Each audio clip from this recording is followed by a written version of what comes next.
Hello everyone, and thank you for joining us for our Game Week 9 review / Game Week 10 preview show. If this is your first time watching us, welcome, and to serve as a little introduction, I'm Chris, and with me is the other half of the FPL Cougars team, it's Kieran. Hello. Good evening, alright. So tonight we're going to start by reviewing our teams, discuss the train wreck that was Game Week 9, and try and make sense of where we all go from here. We'll then wrap up with our Game Week 10 preview, including our Captaincy plans and transfers.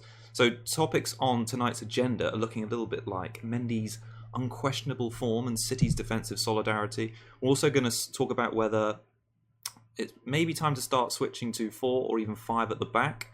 And we're also going to take a quick look at some differentials and who may be worth bringing in over the next 5 fixtures. So before we get into the main body of the show tonight, we also want to hear from you guys on the prospect of Kieran and I doing a live show. So it potentially be in addition to this show. And so instead of having the preview at the end of this show, we'd make a whole separate stream. We'd potentially go out the evening before a game week. And we just want to hear you guys' opinion on whether you'd like it. So just leave a comment and say yes or say no.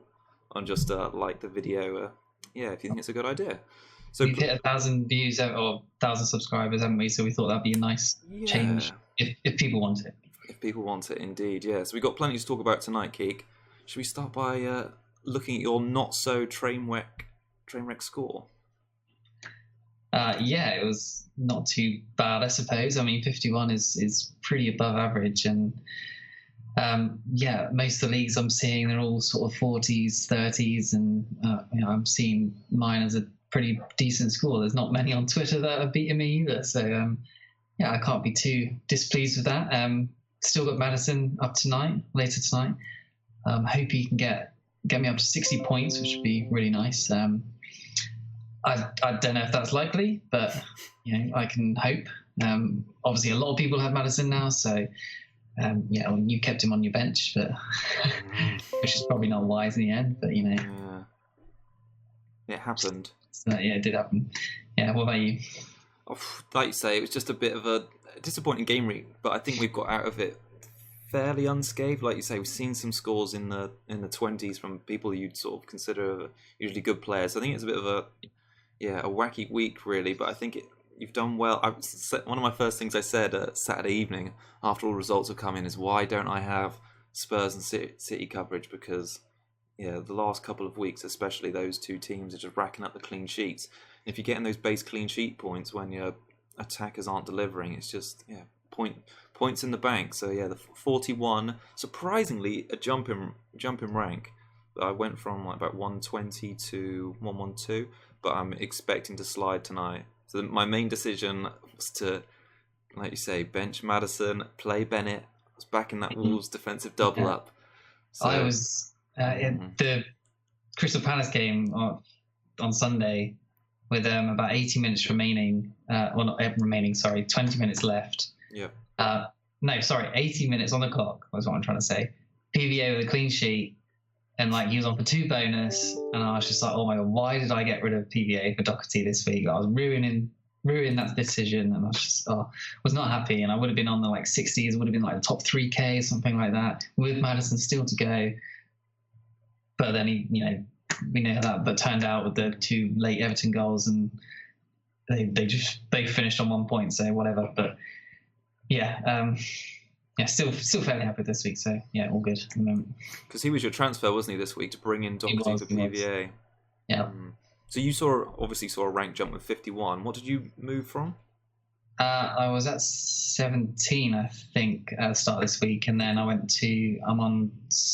at 5 at the end of Saturday, and then now I'm on about 7.8k. Okay. So it's if I nice. can finish between under 10k this week, that'd be great. Yeah, I think it's a really strong start to the season to be up there in under the first 10 game weeks. It's great. Just green arrows for quite a long time. Yeah, which is nice. Really good. My transfers I made 2 actually. So I brought in Bennett for sure. So that was a loss there, and Madison came in for Lucas Moura. So at the moment I'm way down on points, and by way down it may be 3 points down, maybe 4 points down, depending on what Madison does tonight. So I think it's one of those game weeks where you just sort of move on from it. I think the player, generally for both of us, speaking the player, or you more than me, the players are right. It's just some weeks players don't perform. It's not worth taking massive hits and ripping up your team to change it up, really. Yeah, I don't think anyone really saw the Wolves clean sheet going, really, against Watford. No. That was kind of out of the blue, so what can you do? They seem like good moves. So should we start by talking about the first game of the weekend, the Chelsea 2, Manchester United 2? Yeah. Did you enjoy the game? Yeah, it was an entertaining game, wasn't it? Josie loves his big games, so he turned up, and I was fully expecting United win at 70, 80 odd minutes. But Barkley came on and ruined the day for any United fans. But yeah, exciting game. Alonso and Hazard, not looking good FPL wise. Apparently Hazard had sort of like a back injury or something during the game or like before it as well, which none of us obviously knew about. I still think he looked kind of okay. Like he was doing some darting runs and he had a few chances. He put a really nice whipped in cross when Morata should have been there to finish it, but just wasn't for some reason. And then Alonso, didn't get that far forward, didn't do too much. I talked about Rudiger in the last pod, and he went and got a goal and assist, which is great for him and big points. I would have liked to have got him for Trippier possibly, but doesn't happen. But yeah, good game overall. Do you see yourself doubling on? I mean, like you say, you did talk about it last week. Alonso now has gone quite a few game weeks without a goal or assist. People are starting to get not worried about his form, but it's a big investment for a defender. When you see, I don't know, Mendy putting in performances, is it an either-or situation, or do you think it's if you could have both in your team, you'd have both? Definitely have both. Okay. I see, there's no reason for me to get rid of Alonso at the moment. It's Trippier the one that would make way if there's anyone going in that defence. Just because of Spurs fixtures, and I think Alonso is eventually going to start getting those attacking returns. We know he can do it. He gave up that free kick for William on the edge of the box, I thought was really strange of him, because that seemed like a really good position for him, and William blasted it over. So maybe Alonso will 100% get the next one, which would be good. And you don't want to transfer Alonso out when he gets a feature of a free hit goal, because you'll probably want it straight back. I don't see any reason to get rid. I would like the double up. I've talked about it before, but I've seen a stat that says compared to the other unbeaten teams like City and Liverpool, they've given up about double more clear-cut chances to other teams. So that's kind of worrying for their defence, is that they're kind of just hanging on for their clean sheets a little bit. So clean sheets could be going from Alonso, which kind of makes his value not so great soon, but obviously that remains to be seen if that happens. But so the double up is less appealing for me. But Rudiger does seem like a good pick at 5'9". I think I must have read the same stats as you, because I saw something about how Chelsea conceded about 20 or 22 chances to Liverpool's 11, and Chelsea conceded 2 goals off the back of those big chances, where Liverpool conceded 1. So I think that it showed that the teams who were playing against Chelsea just hadn't been efficient. I mean, I remember quite well, for instance, against West Ham a couple of weeks ago, Antonio and Yarmolenko had some good chances, and then against Southampton the week after that, which was last weekend, Danny Ings had a great chance, didn't even 6 yards out. So I think in that sense they've been quite lucky. I don't think it quite applied to this game. I thought United they had a few chances, but they were clinical. Martial, 7.2, 2 goals, 1.4% owned. We mentioned him last week, didn't we? Because he said he's in the team now. He's displaced Sanchez. Is he an option? He scored against Newcastle, and 2 goals, clinical finishes in both. Is he? I know it's difficult because we've said so many times. Is it worth investing in a United forward? But could Martial be an option there? 7.2. Sanchez is always there as well. When he's been paying that much money, you can't see him sitting on the bench all the time. I think there's a rotation scare always there with him. For my advice would be stay away from Martial still. But if you want to go Maverick, then you can try it, but not for me personally. I think he's got some good fixtures though to back it up. So Everton at Crystal Palace, Everton and Palace at home. I think that's a tough game. 5. I think both of those be tough for United. Yeah. Bournemouth and Southampton away. Do they tickle your fancy? Well, sure, but is he going to play them? Yeah, I think he will. I think Jose's his rough treatment of players, not rough treatment, but some young players especially would sort of have a harder time coming back from that. But Shaw and Martial have shown so far this season that they can, they've been able to step up to the plate. And since Martial's come into the team, I think it was three games ago. I mean, he's only had 3 shots in those games, but he scored 3 goals from those 3 shots. So I think he's a big plus for United in the last 3 games. If he can continue that form, he's got the fixtures to do it. The only difficult one is away against City. And we know Mourinho likes a big game, so I wouldn't be surprised to see him play. United sit back, play on the counter-attack. He'll be involved. I don't think he's as bad an option, to be honest. I just wanted to pick up on Hazard, because we mentioned him right at the start. And I think he looked... About the back injury, so he had told friends that he didn't have the acceleration to get away from players, and I certainly noticed that because he didn't seem like he was making sprints, he was getting involved in play, and his heat map showed that he was playing just inside the United half, and usually his best play and performances happen when Giroud's on the pitch, plays a nice little give and go, gets into those dangerous spaces, getting a shot off or assist, but to see Morata starting instead of Giroud was a bit of a surprise for me in that one. And I think that coupled with any potential bad challenges really had an effect on him. So, but I expect he'll sit out of the Europa League game, but he'll be back in time for Burnley on Sunday. Yeah, people are saying he's like a risk going forward. No, I don't think so. It's probably we know a scene that has happened with risk players like Salah and Fraser. They both started. Yeah. They've been doubts, and Fraser was called a major doubt again. That's just Eddie Howe, smoke and mirrors. Like, just the players get over knocks. They have like a week or 7 odd days to recover. Like they're fine. They're professional athletes. Like Hazard will be all right. Just like Arnautovic, like he's playing through a knee injury. Yeah. Hazard, I'm sure, will be fine to play through a slight back twinge or whatever it is. To be honest, he's got time to recover. So yeah, and I think if it was that bad, he would have come off, wouldn't he, against United, or he would have said, "Look, I can't play." So yeah, he played 9 minutes. So it came off to me more like an excuse as, "Oh, I didn't score or assist this game, but guys, this was why." But, yeah, there's no reason to panic. That's for sure. Just keep him in. No. So, is there anyone else you want to talk about from that game, or you want to move on to our next fixture? No, I think let's move on. There's no one else to really pick out, is there? No. I think moving on to our next fixture usually fills me with excitement. Like, who are we going to talk about now? But now, Kieran, we're going to talk about Bournemouth 0, Southampton 0. Oh, I don't know what to say because I was really excited for this one. I'd talked up Wilson last week's show. On him. I know, it was just hovering over him, right? So, last week's show. Last week. Oh, I know. I'd said vice captain. I was really happy. Well, if Aguero didn't play, I'd be more than happy with Wilson. Southampton's defence was bad. Wilson's showing great form, and he goes and gets his lowest score of the season. And the yellow card in the 86th minute just topped off my frustration. I was just that noise was coming out. That's FPL rage to But it was a strange game. I mean, it's back to back clean sheets for Bournemouth, which is good for them because we've often said on the show that they can't keep a clean sheet, but they've back to back now is good if you've got one of their defenders or I'm not sure if you'd look to invest in a one because they've got some tricky fixtures coming up after Fulham.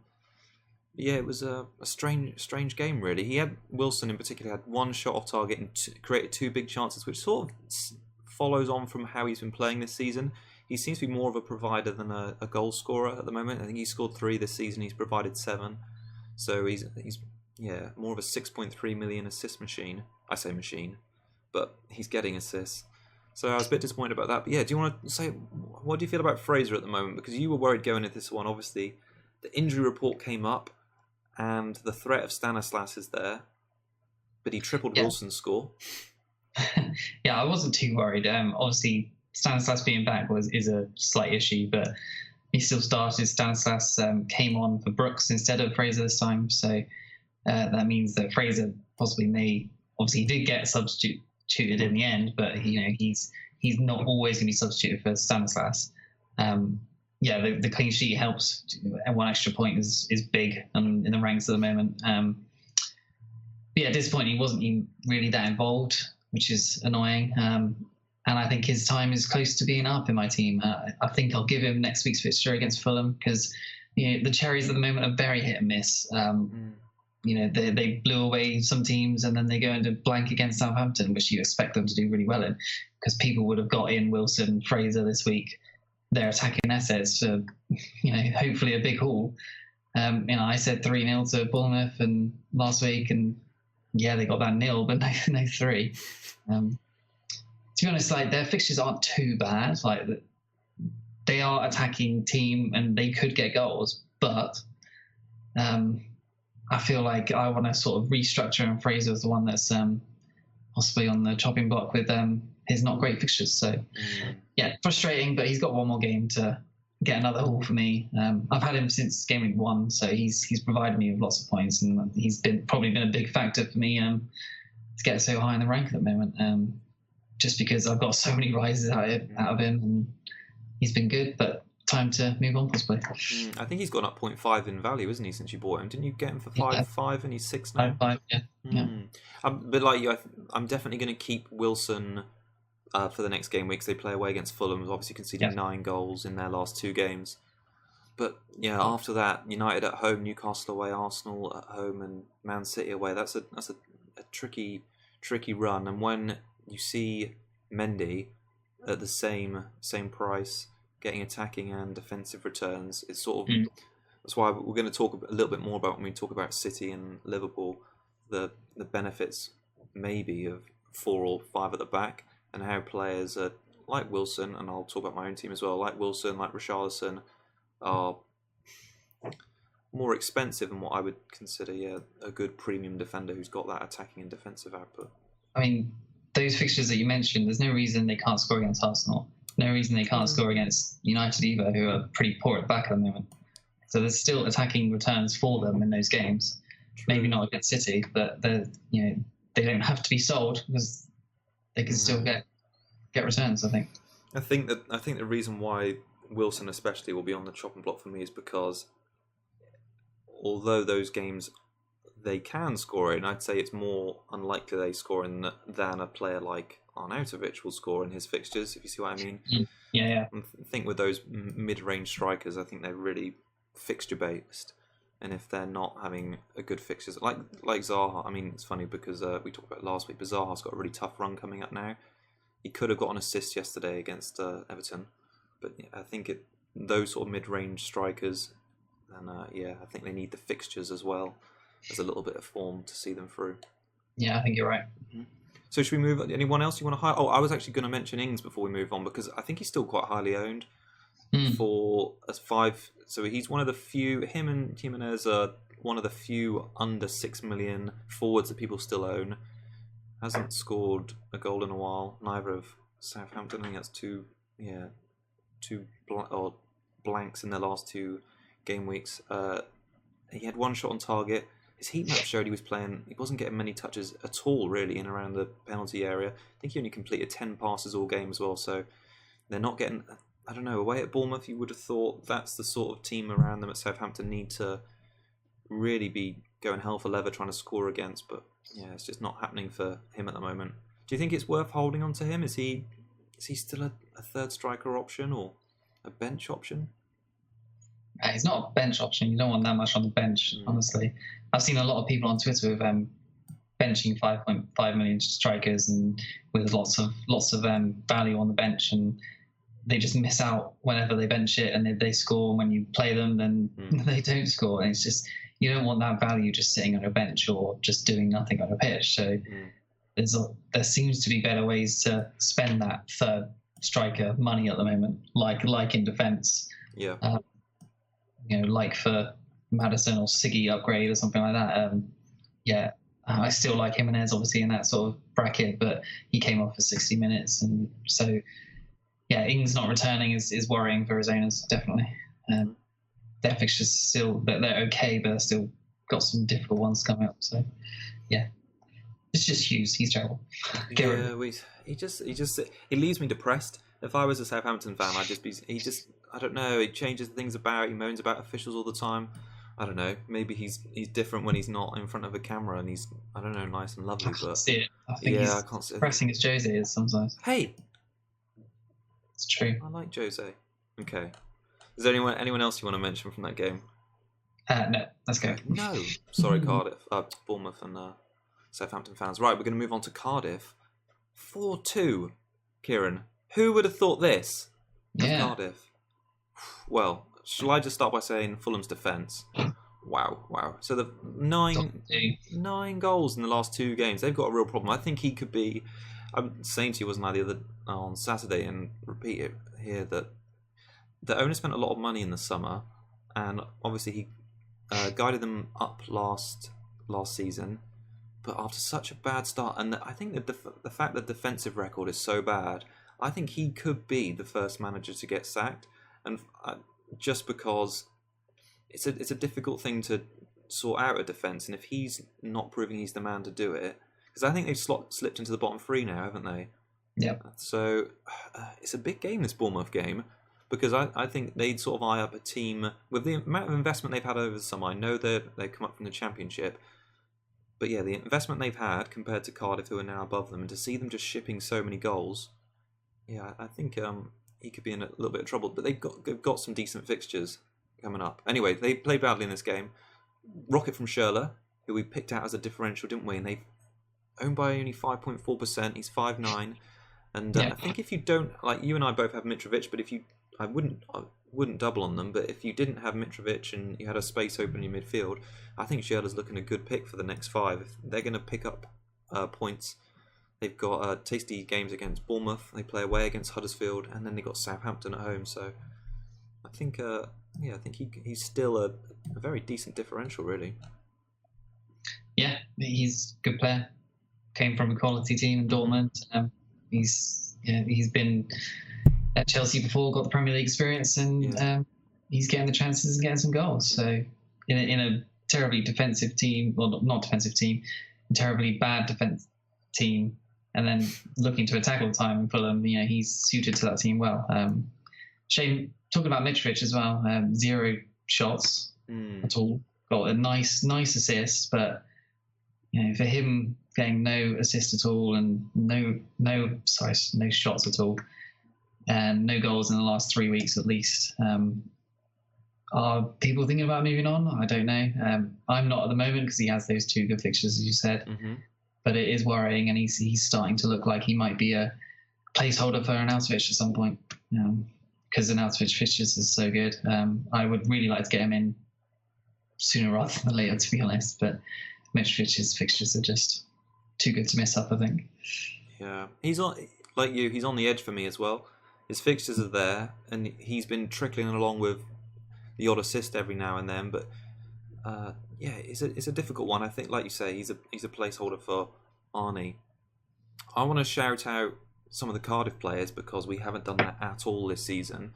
So I mean, they won't play a defence as bad as Fulham every week, but can we shout out 5.2 million, 0.3% owned Bobby Reid, who is the highest scoring striker of this game week, which I thought was quite impressive. And he ended on 12 points, which just shows how the distribution of points this weekend has been mainly in defence. And I just got to say as well, Cardiff's fixtures, Kieran, have you seen the fixtures? Because after Liverpool away this weekend, so game week 10, they don't play another top 6 side until game week 18. They've got some good fixtures, so they need to pick up points, obviously. I'm not sure I'd invest 5.2 in Mr. Bobby Reid, but Josh Murphy, 4.8, who scored in that game, and I think it's Camarasa, I think. Oh. Yeah, so I was just looking up over it. He's 4.5% owned. Yeah, 4.5. I mean, it's very unlikely you'd start them ahead of many other players, but if you're thinking about, like I am, 4 at the back, maybe 5 at the back, and you need some very cheap enablers in midfield who will play, and I've got some good fixtures, I think those 2 and maybe Bobby Reid are worth looking at. Would you concur? I would concur on Murphy and Camarasa. I'm not sure about Bobby Reid. I think, for a 4.5 mid, which, in your structure at the moment with the 4-3-3, two 4.5 mids just sitting on the bench that play, I think he's perfect. And if you can stretch to Murphy at 4.8 with their fixtures, and if one of your main team doesn't play and you have him first bench, I think he could be a really good option. He looks in good form. Yeah, I like it, honestly.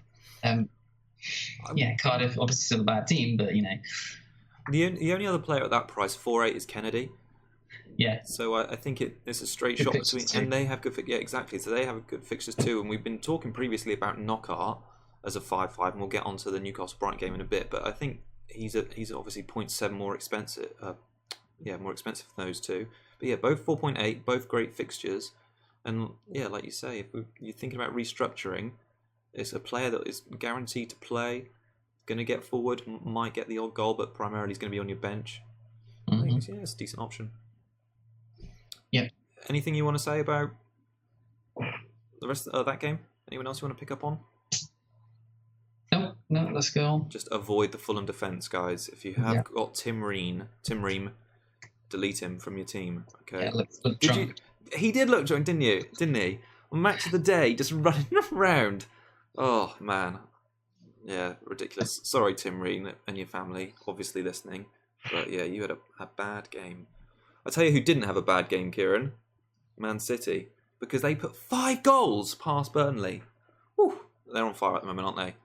Some great goals. But what would you say about Vincent Kompany? Oh, well, he should have had a red, shouldn't he? Straight away.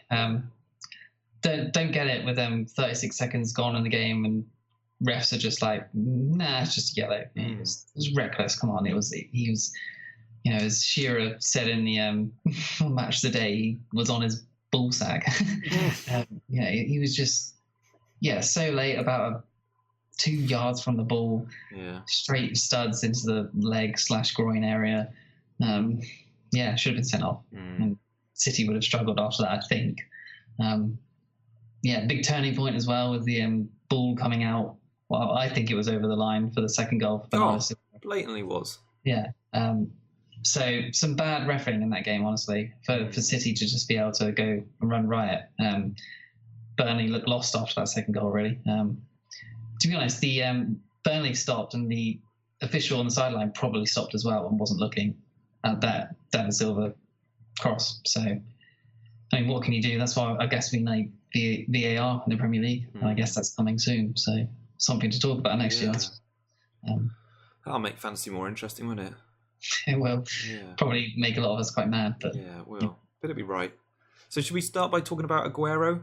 Because he's still coming off around 60th, 65th minute. So he had 6 shots. So that was a shot every 10 minutes-ish. And obviously only converted one of them. Missed a golden chance, didn't he? Was it in the second half? Oh, it might have been the first half. It's 2 golden chances, honestly.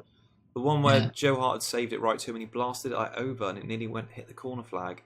Yeah, and one in the first half from someone's ball. I think it was, I was going to say it was Edison, but maybe it wasn't. But yeah, just a header that he was just playing through on, and he just skewed it wide. He just had no one near him. It was just skewed it wide, which is unlike him, to be honest, because his record with his head is pretty good. But yeah, that one from Joe Hart, you would have thought he was going to smash that in. Yeah. Now for a throw-in. I think it's just a case of what could have been, because it seems this season that Jesus isn't challenging him for his position, so he looks fairly secured. I wouldn't want to trade him out because I don't think there's any other striker offering that consistent scoring. Although it's not high scoring, it's consistent, isn't it? And at that price point as well. But it's just a little bit disappointing. And what's going on behind him is just the roulette, isn't it? Oh yeah, it's crazy, isn't it? I was going to say, like, Mahrez now performing really well, getting goals, but he's part of the roulette of KDB back now. Sterling being benched, Bernardo is in there as well. Gundogan is on his way back to being fit. There's Sane, there's Mendy coming back in with Mendy and Sane playing, which you didn't think would ever happen. It was just, I know, it's just too much. It is too much. It's why I would prefer a double up on their defence with Mendy, Edison, plus Aguero. That seems like the obvious and simple way to go until we know that KDB is 100% nailed on. I just wouldn't even want to take a chance on him. Still, yeah, we saw anything can happen. Yeah, maybe just Sterling and possibly having him benched once in a while is fine because he is explosive when he plays. I don't know, but he is expensive, so. I don't know, man. It feels it's a really difficult one to pick. And a scoreline that is 5-0 doesn't really help that because all sorts of different players perform. Now you might think this is crazy of me, but Fernandinho. I mean, I see the eyebrow come up here. Fernandinho. All right. Okay, he's now 5.4 million. I know he had a big score this game because he got the goal and the assist, but he's played, I think it's 90 minutes every game so far this season. And last season he managed 5 goals and 4 assists, which wasn't, it's a fairly decent return for a player who's going to rack up those clean sheet points. So as of this game week, he now has more points than both Mahrez and Sane, which I think if you wanted some City midfield coverage, it sounds crazy. When I was looking at the stats, I was like, okay, don't even recommend it. Don't even mention Fernandinho. But just the points and the consistency, I think he's almost like I think it's a bit like... Would you? Maybe you'd get him. Maybe. No, you wouldn't, though. I wouldn't personally, no, but he could be. Imagine if you're playing 3-5-2, Kieran. No one would. No, I don't think 3-5-2 is that viable this year, but yeah. 4-5-1. He is nailed on, so yeah, he would be a good option in that sense, but just doesn't get enough goals or assists for me. I don't know. He's in the Kante bracket for me. If you've still got Kante and you were vying on him playing forward, Man City score enough goals and eventually they're going to get shared around to Fernandinho. But probably the week that you bench him or something. Yeah. But should we talk about the main man, Mendy? Yeah. It's funny. I'm disappointed I didn't get him in, honestly. Obviously, Trippier has been great for me, but I should have pulled that trigger last week and got him. Disappointed I didn't. I didn't really need to save my transfer, and I probably should have just done it. Obviously, Trippier still got a clean sheet, but in hindsight, I guess. Yeah. He's played 6 Premier League games, and he's got 6 assists, and I think probably 5 clean sheets in that time. Yeah. I think Great. he's averaging 8.2 points per game now, which I think is like the 4th or 5th overall highest average of everyone so far this season, which is incredible. And like I say, when I go back to the prices, like you, I'm thinking about the restructure.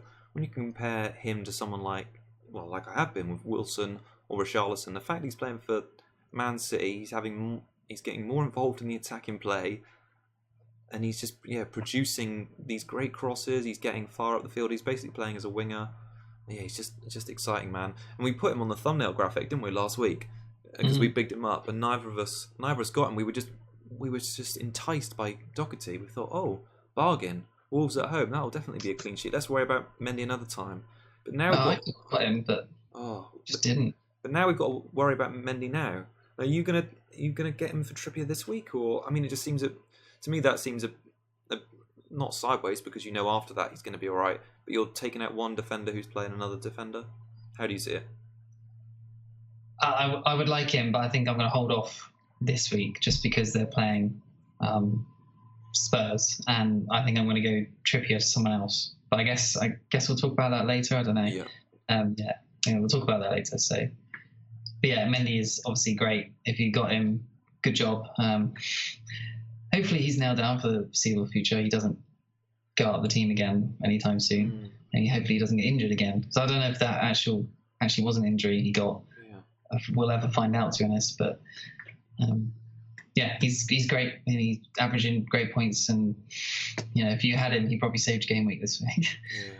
It's just nice to have him back. I'm excited to own him again. That's the thing about fantasy. Like you have stressful weeks like this week, where you can't control you can obviously never control your players. You just pick your team, and as long as you've got players you like watching play football, that's what makes this game so fun. And I like watching Mendy, so I look at my team and think, who do I not like watching play football out of my team, and who's going to make way for Mendy? So I've got my football fan hat on, but I think another great performance, and looking forward to getting him back. So I'm like you. I will need, because I've only got one transfer, to take a 4-point hit to get him this week. And obviously away against Spurs, that'll be a tough game. I can still see City getting a clean sheet in that one, to be honest. Yeah, I think they're so dominant at the moment. I think they've got 6 clean sheets in a row now. Yeah. And I could, but I'm not sure if I want to take a 4-point hit at the moment. I still want to work out exactly if I'm going to play 4-4-2 or 4-3-3 and where the best value is. I think at the moment it might be taking Richarlison out and playing a 4-3-3, keeping Wilson and upgrading Mitrovic. But we'll get onto that in a bit. Do I also want to shout out Laporte before we move on? So he's played every game in the league so far this season. I think it's 6. Like I say, is it 6 clean sheets in a row? I think it's something like that, and 5-7. Yeah, really, really impressive. A bit like Edison, really, just ticking along nicely. And, a bit jealous of not owning him, really. Should we move on to Newcastle Brighton, or is there anything else you want to say about City or Burnley? No, we covered lots with them, so yeah. We did, because we're not going to cover a lot about Newcastle Brighton. I haven't got a lot to say apart from poor Glenn Murray. Okay. Yeah, he got knocked the shit out. Well, he did, yeah. He had the price rise as well, 6-6, and I imagine they'll leave him out, won't they, this coming weekend because they've got to take care of a head injury. Maybe. Oh, maybe. Not sure. Okay. Yeah. I think they might. But anyway, Luke Shaw got that concussion, didn't they? And he had to sit a game out. True. So, yeah, well, maybe. I think it's funny because I thought this was the game where Newcastle were going to turn the corner. And, yeah, they've now slipped to the bottom of the league, haven't they? It makes you wonder how they scored those 2 goals against United and they can't score against Brighton at home. Yeah, you thought that maybe they could push on from that sort of good performance against United, but apparently not. Brighton can still keep clean sheets away from home, apparently. So they kept another clean sheet on their nice run. Ryan seems to be the hero for quite a lot of teams on Twitter. He's pretty low owned, or something like 4%. They seem good. Duffy as well. Duncan's a 4.3 bargain. If you want to get a cheap defender, that is a bargain. Yeah. So, look at Brighton defence if you want to. Yeah, it's certainly piquing my interest with all my Hennessy bad fixtures coming up. So, Ryan could be an option there. I was going to shout out the goal scorer, Kyle, before we move on. Just he's 4.4 million midfielder. So if, like me, you're trying to find players who might fit into a system who are going to play, I don't think he's going to pop up with a goal or assist that often, though. I think he scored 11 goals in nearly 100 club games. So I think don't expect anything from him, but 4.4 enabler. Oh, before we move on, actually, I just because it's very, very brief, this game. Knockaert, he benched, and I saw from Chris Hughton today he was benched for tactical reasons, so it's not even like he was carrying a small knock. So it's a bit surprising. Yeah, worrying. Didn't see that coming, honestly. No. So I thought he's been probably the best player of the season so far, apart from maybe Murray. So strange, honestly. Maybe he just wanted that slight bit more pace, but Knockaert's pretty pacey, so I don't know if that's the reason either. Not sure. Strange one, honestly. Really strange. They've got they still got the decent fixtures coming up. Wolves at home next is a bit of a tough one. Everton, Cardiff away. So the fixtures are still there, as we've said before. They've got a great run, but a Knockaert. I don't know what would you do if you're a Knockaert owner now? Would you leave it another week and just see if he comes back in? Yeah, you'd probably leave it 1 week, wouldn't you? No reason to panic just yet because it was just one game. But if he's left out the next game, then be worried. Obviously, to mention about Kyle as well, Gross is due to come back soonish, so he might be making way. Or Kyle might be making way for Gross. Yeah. So, and then Stevens, I don't know how long he's away, but he's obviously due back as well.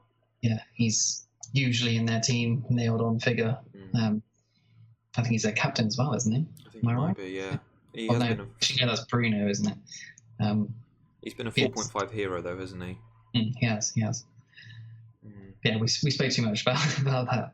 Let's move on. Okay, West Ham, 0. Spurs, 1. That's like my old-fashioned sort of announcy score title thing. But I think West Ham were unlucky to get the 0. What about Arnautovic? All those chances? Yeah, he looked dangerous, didn't he? He did look dangerous. Really he didn't dangerous. Really kind of get a hold of any of his shots or anything. No. He didn't really have any clean contact with the ball, but he still made Lloris work and could have got a goal and ruined Trippier's clean sheet, but he didn't, unfortunately. Arnie looks scary, and his fixtures are so good. So. Yeah, 4 shots on target in this one, and it's unlike him, especially that one at the end. And I think he picked up a yellow as well, which obviously not good for his owners. But after this game week, I think they only play one top 6 club until game week 21, which is City away. So that'll be obviously a tricky one. Unlikely to get any returns there, but yeah, that's a crazy run of fixtures. It is, isn't it? 21. So that's nearly 10 odd game weeks, which is why I'm thinking about bringing Fabianski back in, because I think there's going to be save points and some clean, because their defense has improved, isn't it, since bringing was it Bowell? Yeah, it's only losing 1-0 to Spurs. So that's a good result for them defensively. Yeah, I agree. And Tottenham only had 2 shots on target, so they're getting better. And I think against some of the lesser teams, or the teams around them, I think West Ham are going to start, if they got their mentality right. Like we said this the other night, didn't we, against Brighton? They just come off the back of that win against United, and you think, okay, this should be let's see West Ham continuing their form up the table. But they just, they're a bit sloppy, and but I think they step up for the big teams. Do you know what I mean? And just they need if they can bring it against the teams around them in the table, then I think we could see some really good returns from Arnautovic and Fabianski over these next 10 or so game weeks. It's a lot of game weeks. I was going to mention Masuaku as well. He was benched. He was a sort of 90-minute per game every time, but he was benched this week for Cresswell. So I think Cresswell is way better than him in general. And I think West Ham know that too. So imagine Cresswell will be coming in for him for the foreseeable future, unless they change formation and Masuaku can go to wing back or something. He's not nailed on anymore. So if you've got him, be slightly worried and possibly transfer out soon. Yeah. So Trippier, 2 key passes, 1 big chance created, could have had another assist. You're talking about moving him on. Is that just because of the fixtures? Yeah, basically. I guess I'll talk about who I want to get rid of him for now. Okay. Trippier I'm looking at for Van Dijk for this week. Just to double up on that, Liverpool at home versus Cardiff. Cardiff aren't going to score, are they? I mean, this could put pie on my face, but Virgil van Dijk is the one that's obviously nailed on. I said this all of last season that I wanted him to get a goal. Obviously that hasn't happened, but he always threatens when he goes up corners. And it'll be an absolute masterstroke if I bring him in this week and he gets a goal. I just fancy that double up on Liverpool defence. Trent and Gomez are slight rotation risks. Lovren, slight rotation risk as well. So Van Dijk seems the one to go for. Don't want to get rid of Edison, so Alisson isn't an option.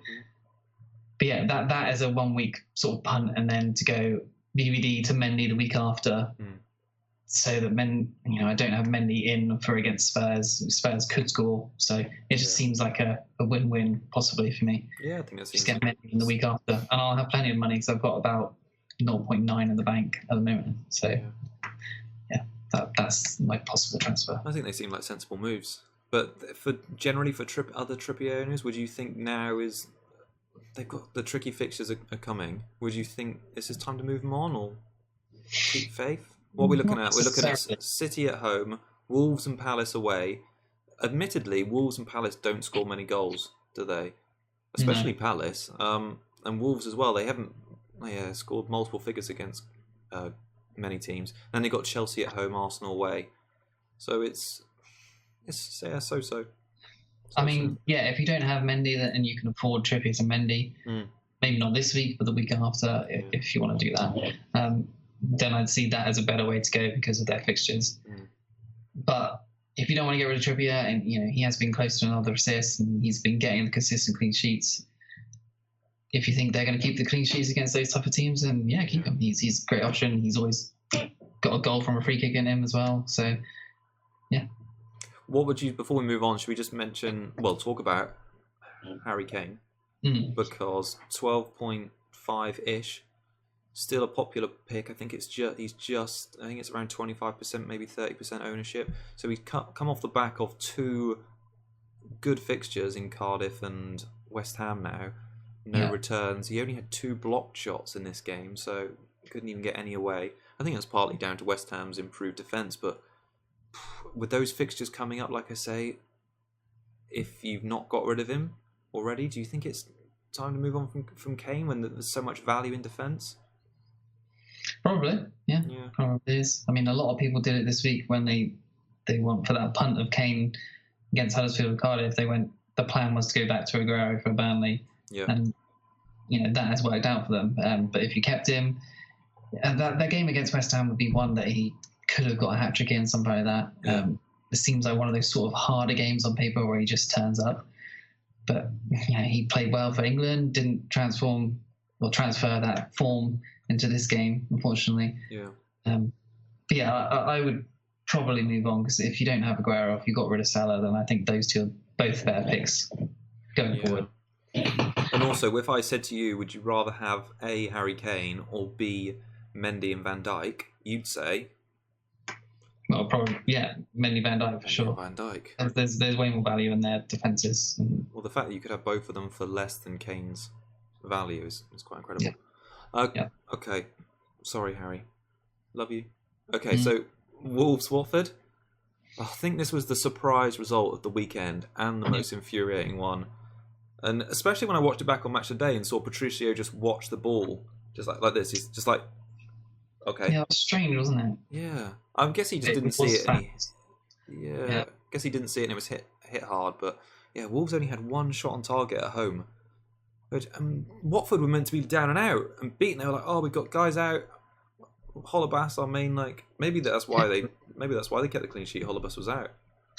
Yeah, the clean sheet was the biggest surprise in the win, I suppose. It was. Yeah, just Dini as well out as well. Didn't seem to come out of anywhere. No. I don't know where that came from, honestly.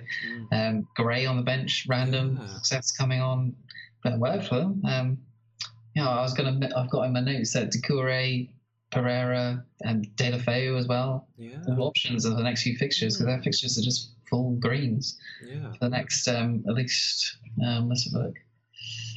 Yeah, for the next three, and then they got Liverpool and then Leicester. So they seem like good options again, honestly. Yeah. Doucouré with 2 assists, Capu with the goal, both of those nailed on 100%. Pereira nailed on, got a goal. This goal was nice as well, wasn't it? It was a good goal, yeah. Oh, I loved it. It was his first goal since game week 3, and he was quite a popular early season pick. He's obviously gone off the boil a little bit, and he's been in this good fixture patch, and maybe it's just taking that goal for people to say, okay, all right, do it again next week, and now we're talking. I mean, real differential would be Deulofeu for Fraser, someone like that. Yeah. Do you know how much he is? I think he's around the 5.3 now, to be honest.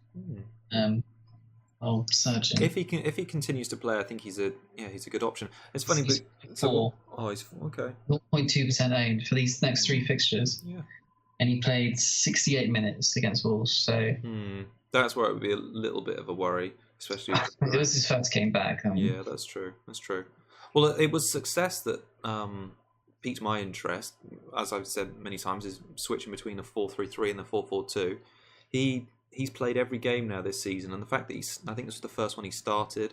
He had 1 shot off target, so it's not like he's going to bag you lots of goals. But for 4.5, a player who looks like he's either going to come on or play and just pick up that 1 or 2 points every week, he basically what your Kamara void is now, I'd say. Yeah. So I think he's an interesting option. But on the Wolves side of things, it was just a surprise, wasn't it? Because they played so well, they'd kept the same team, the same formation all these game weeks. Johnny got subbed at half time. Doherty was one of, if not the most transferred in player. Came in for both of us. And it wasn't happening for them. I didn't see it coming either. 2 goals back to back as well. Just lack of concentration, switching off is what you wouldn't associate with Wolves. Yeah, because I don't think Watford had that many other chances other than that minute, really. No, I agree. So maybe just lapsing concentration. I guess that happens sometimes. But they didn't look great going forward, Wolves. Jimenez got subbed to sub 60 minutes or just on 60 minutes. Yeah. Worrying for his owners. Not sure where that came from. To be honest, Cavallero coming on doesn't really offer much in FPL wise either. Jota looked awful. He needs to start getting benched, I think. Honestly, they need to start starting someone else there. He's been the biggest disappointment, I think, for me this season. I was thinking all that. I mean, that's the thing with Championship hype. We get excited pre-season. We think, oh, look how many goals this player's scored. And Jota, prime example, we're thinking, oh, he's going to take the Premier League by storm. He's a midfielder playing out of position. And he's just been so underwhelming, isn't he? So underwhelming. He just doesn't look cut out for the Premier League. Like, he's not big enough. He's not... But he might be one of those players that second season, after a season experience in the league, might bulk up a little bit and put in some decent performances. But, yeah, not good. Not good so far. So, the Saturday evening game, Huddersfield, 0, Liverpool 1. A funny game because Huddersfield tried to match up Liverpool's front three. They played free in defence. It seemed like there was loads and loads of space, but Liverpool just didn't take advantage of it. I thought they were quite sloppy on the counter-attack. And Salah I think they definitely could have scored more goals. And two shots on target. Yep. I think there's an interesting balance forming here because Liverpool are playing so well defensively. It's like they've switched. From last season, they were all gung-ho and getting forward, scoring quite a lot of goals. And especially at the start of the season, their defence wasn't as good. And obviously, when Van Dijk came in January, it improved. But since then, it seems like their attacking output, especially since the start of this season, has suffered a little bit. Yeah, United have only scored 1 goal less than the apparent really attacking Liverpool, which is an interesting stat. Yeah. But yeah, Salah missed that really easy chance. Well, not easy, but for his standards, should have scored. Mm-hmm. First goal was a nice finish. Yeah, he looked like he's getting back to his ways, I suppose, of his last season. He's the standout captain for next week, I suppose, other than possibly Hazard, who's obviously got that slight niggle. But yeah, against Cardiff at home, and most of his returns have come in the home fixtures. So Salah seems like he's a good option this week, honestly, for captain. But yeah, Robertson getting bonus again. Absolute bonus magnet, and what a lad. Love him. Yeah. And yeah, their defence is just so good at the moment, like you say. Van Dijk coming in last year, improving it so much. And I want to go double up on them. And obviously, Trent owners are a bit pissed off this week. And last week, I suppose, benched again. Lovren, probably one of the best defenders in the world, as he says, coming in and making Trent sit on the bench. Yeah, Gomez, I guess, is a slight risk as well because I can't see Trent being benched all the time for them. It's frustrating, isn't it? Because those three are playing for 2 spots, and you really don't want to miss out on those clean sheets because it would just so happen that they have a nice home fixture, and you're all lined up, and to see them benched, it would just be infuriating. Lovren is 4.9, so if he could be nailed on, then he'd be a great option, but VVD, Allison and Robertson are the ones that you can rely on to start, and they're the safe options, really. Yeah. No, I think, like you say, Robertson's just amazing, isn't he? Like, he came into the team, he was playing so well at the end of last season. I think he's now returned a clean sheet or an assist in 7 out of the 9 games so far this season. I think some instances he's almost as good as a captaincy option when it comes to him or Salah. I mean, he's outscored him quite a number of times this season. So, I've been impressed. Continually impressed. Yeah. Mane and Firmino are probably back for Cardiff at home, so I don't think there's anything starting on Shaqiri, Sturridge or Lallana. I think that'll help. Do you see him putting quite a few past Cardiff, or do you think it'll be another cagey game? They should put a few past them, shouldn't they? I mean, Cardiff aren't sitting back against the bigger teams. No, that's true. Yeah. So, yeah, you'd think they'd want to put a few back. Strange that Firmino was benched, honestly. Sturridge, I don't know where that came from. But Shaqiri, again, who's been involved in a goal or assist when he's played. He looks great when he actually plays. Like, imagine one of them got properly injured and Shaqiri was nailed on. You'd be a fantastic option in that attack. 7.4, I think he is, something like that. Like, if he could get nailed on, he'd be awesome. Yeah. Mane will probably come back. Yeah, I think he's been cleared to train, or he trained today. Okay. So he's looking like he'll probably start in the Champions League. So he'll be back next week for sure. Unless he gets injured, obviously. I think there'll be quite a lot of rotation in the Champions League game because they play one of the worst teams, don't they, in the competition this year. So I think Klopp might rotate a lot. I think Van Dijk will probably get rested because he's been talking about that rib injury he's had. I put him in my Champions League team, so that's interesting. Well, I think just because he's been complaining of an injury, hasn't he? Yeah, that So, kind of makes sense, doesn't it? so I wonder if he might take this opportunity to rest him and Lovren and Gomez play. Yeah. Anyway, Yeah, that's just my. I mean, I'm not in the know at all there. I just would guess that he wants to keep him fresh for the Premier League. yeah, something to think about.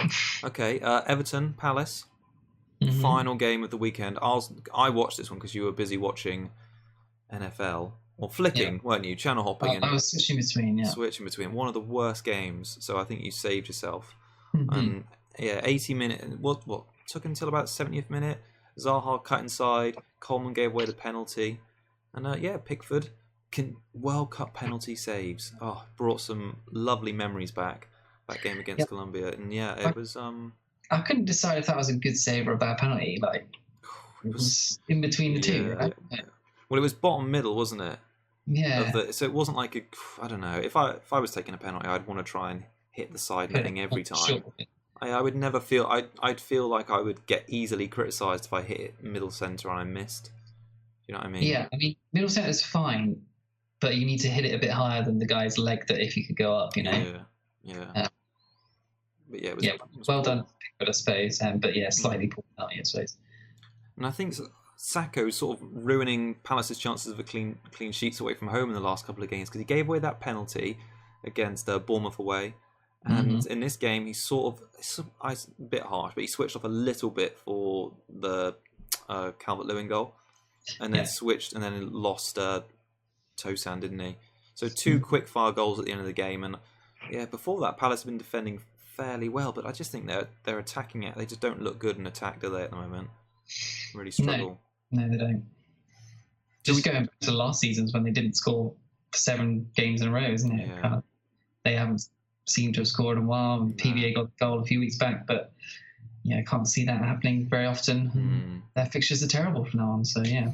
I could see a few clean sheets against them coming up. I think Zaha and Townsend are their best chance of returns, and yeah, they struggle to make anything happen without a main centre forward. I thought they brought Connor Wickham on, I think, first game in 2 years. So yeah, I think Palace have got real problems there. If you've got Zaha still, I think it's time to get rid. Zaha and Townsend struggled to score just normal goals. They just go for they're after like the stunners all the time, or the big runs through Zaha or something. There's no just tap-ins with them. No. And if you don't have goals like that, you're relying on worldies, and that's just not sustainable, is it? No, it's not. No. So I was really disappointed. I was looking forward to watching this game to see what Richarlison did and the Everton attack in general. I was just really disappointed with him playing up front and through the middle. Like he looked more effective when Tosin came on. He played out wide, but that's when Everton were chasing the game. They needed to get forward. Like he wasn't holding the ball up particularly well. I think he had one shot, which was a shot. It was a header off target from a corner, which could have fallen to anyone. So yeah, I wasn't really that impressed. And it's these home games which I've got him for. So he's got some really tricky away games in the form of United and Chelsea, I think, in the next 5. But yeah, the home games against Brighton and Cardiff that separate those two are ones that I'd want to keep him for, but at the moment he's not convincing me. Is he 6'9", I think? It's 6'9" or 7. He's owned by 25% of people, so I'm thinking if I can get rid and get a differential in. I didn't realise he went that high, but yeah, he is. I think there's if you can get someone decent to rotate with him, so you wouldn't really want to bench that much. Wouldn't want to bench money, him, no. But an option is Digne or Digny. Yeah. If you can rotate with him for those prime home fixtures, he's had some nice clean sheets lately. He's getting good chances created. Got a few assists recently. He looks good. He's nice on bonus as well. If you want to go with Digne, he seems to have taken Baines' place. If you can rotate with someone like Duffy, I like that option, honestly. He's taken some corners as well, isn't he? He has, yeah, absolutely. You would said to me before the game you were going to keep an eye on Sigurdsson. What do you think of his performance? I think for my structure going forward, I thought like he would be like a decent third 4-3 or 4-3-3, and I thought he'd be a really good third, sort of higher priced player for me. But he played in that 10 role. He looked okay. Didn't do too much, but that's that's kind of what's going to happen sometimes. He'll probably blank 50% of the time, and then he'll get like a goal and assist or something in another game. So I still think he looks good, but yeah, just not his game, I suppose. Yeah, one big chance created and one shot from outside the box is all he had. So yeah, I think like you say, it was a tough game. Palace sat back and defended quite well and were well organised. So it's just not didn't happen for that game. But let's see, Brighton and Cardiff at home up next for Everton after some tricky away games. So let's see what happens there. I was looking at Bernard as well, but if Tosun comes on and scores and Richarlison, Silva probably sees Richarlison looks better on the side. Tosun will probably come back in, and Bernard will probably make way to the bench again, unfortunately. Okay, so should we move on? Arsenal Leicester. Yes, it's happening in 2 minutes. Yeah. So should we just do a quick score prediction? Oh I think I said last week I think there'll be goals or in the preview. Let's go 2-2. 2-2. Okay. 2-2. Well, I think it'll be 2-1 to Arsenal. I think they'll win. But as long as Maddison stays relatively quiet, but I shouldn't wish that because I've got him in my team and I want to see him do well. He'll probably go up in price. So should we do just a preview? Quick preview, yeah. Quick preview. Okay. So our teams for the week are looking like this.